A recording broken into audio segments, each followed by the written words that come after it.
আসসালামু আলাইকুম গাইস, সবাইকে আমার নতুন ব্লগে স্বাগতম। আজকে আমরা চলে গেছিলাম কাতারের ঐতিহ্যবাহী শহর লুসাইল এক্সপ্লোর করার জন্য।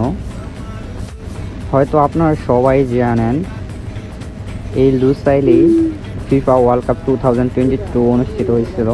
এখানে লুসাইল স্টেডিয়াম ইনফ্যাক্ট কাতারের সবচেয়ে বড় বিল্ডিং দ্য প্লাজা টাওয়ার এখানে অবস্থিত। আরও আছে মুন টাওয়ার, যেখানে কিনা কিছুদিন আগে ডোনাল্ড ট্রাম্প এসে থাকছে। এই শহরটা এতটাই নান্দনিক মনে হয় ছবির মতো। কিছুটা মরুময় এবং উঁচু উঁচু স্থাপনার মাঝে দাঁড়িয়ে থাকা এই শহরটির নাম হলো লুসেল। এই শহরের অনেক কিছুই আপনাদের দেখাতে পারি নাই, ইনশাআল্লাহ সামনের ভিডিওতে আপনাদের দেখাবো।